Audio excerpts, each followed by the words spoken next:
जय श्रीमन नारायण। अभिजित नक्षत्र और रोहिणी नक्षत्र में जिन जातकों का जन्म हुआ है उनके लिए आज हम ब्रह्म व्रत बताने वाले हैं। ब्रह्मदेव अभिजित और रोहिणी नक्षत्र के अधिपति हैं।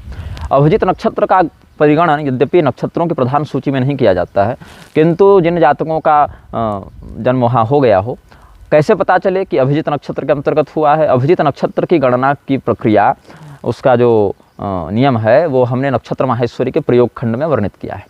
ब्रजेश पाठक ज्योतिषाचार्य जी की उस पर संपादकीय भी है, टीका भी उपलब्ध है हिंदी अनुवाद के साथ। उसका आप निःशुल्क PDF डाउनलोड करके या अमेजन फ्लिपकार्ट से क्रय करके अध्ययन कर सकते हैं। ब्रह्मदेव की पूजा यद्यपि मूर्ति के रूप में प्रत्यक्षतः तो निषिद्ध है। शिव जी के शाप से, देवर्षि नारद के शाप से, भगवती सावित्री के शाप से, भगवती मोहिनी के शाप से अलग अलग इस पर हमने पहले भी वर्णन किया है। भविष्य में भी अगर आवश्यकता होगी तो इस पर बोलेंगे, पूर्व काल में भी बोल चुके हैं। और जहाँ पर परंपरा प्राप्त मंदिर हैं, अब बैंकॉक में भी बना दिया, उसको परंपरा प्राप्त तो नहीं कहेंगे, पुष्कर इत्यादि में जहाँ परंपरा सिद्ध शास्त्रोक्त देवालय ब्रह्मदेव के प्रतिष्ठित हैं, वहाँ पूजा का निषेध नहीं है। अलग से मूर्ति बनाकर पूजा नहीं करनी चाहिए ब्रह्मदेव की, और उनकी पूजा निषिद्ध नहीं है, मूर्ति पूजा के रूप में निषिद्ध है केवल ब्रह्मदेव की पूजा। बल्कि वैदिक यज्ञादि में, श्रौत स्मार्त क्रियाओं में, वेदी के अंतर्गत सर्वतोभद्रादि में, या ब्रह्मवेदी पर, या हवन वेदी के दक्षिण भाग में, दक्षिण दिशा के तरफ उनका पूजन विहित है। अथवा ब्रह्मव्रत करने वाले लोग उनका पिंडस्थ कलश में पूजन, सुपारी इत्यादि में पूजन, नारिकेल श्रीफल आदि में पूजन कर सकते हैं। तो कब करना है ये व्रत? जो रोहिणी नक्षत्र का जातक है वह नक्षत्र शांति के लिए ब्रह्मदेव की आराधना कब करे? बोले पूर्णिमा को करे, या जिस दिन रोहिणी नक्षत्र पड़े उस दिन करे। रोहिणी नक्षत्र के पड़ने पर पूर्णिमा को अथवा प्रतिपदा को ये व्रत करना चाहिए। पूर्णायाम अथ वर्क्षेवा व्रतम च प्रतिपत्तिथौ कर्तव्यम शैल श्रृंगेवा सरित कूले वनांतरे। कहाँ करना है?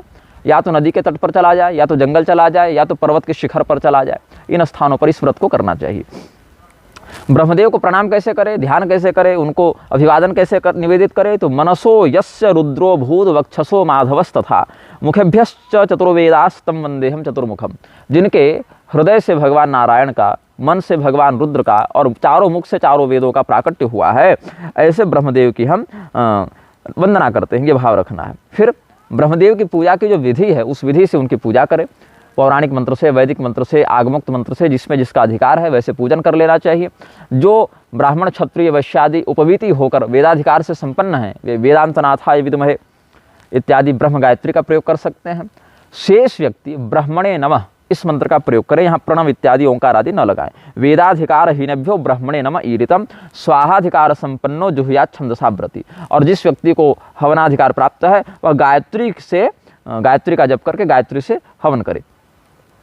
सर्वे ब्रह्ममया लोका सर्वं ब्रह्मणि संस्थितम इति विज्ञाय यत्नेन पूजयेत् अब्ज संभवम।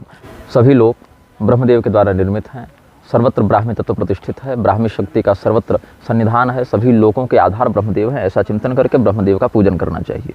पूजन के मध्य अगर व्रती की शक्ति हो, सामर्थ्य हो, तो शंख भेरी निनादश्च महद गायन संकुलैः नाना द्रव्योपहारश्च तोषितव्यो जगत्पिता। भगवान ब्रह्मदेव को संतुष्ट करने के लिए शंखनाद करे, भेरी का नाद करे, महान गीत स्तोत्रादि से, यहाँ तक कि हिरण्यकशिपु के द्वारा भी ब्रह्मदेव की स्तुति में श्रीमद् भागवत में बड़ा अद्भुत स्तोत्र पाठ किया गया है, उसका भी आप लोग आश्रय ले सकते हैं।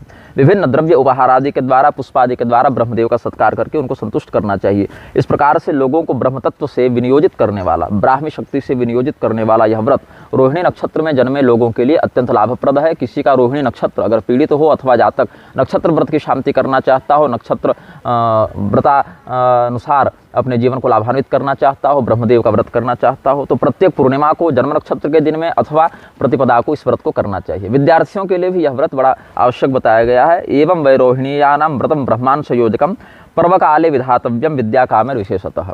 पुनः किसी अन्य चलचित्र में अन्य नक्षत्र के साथ हम प्रस्तुत होंगे। श्रीमन्नारायण।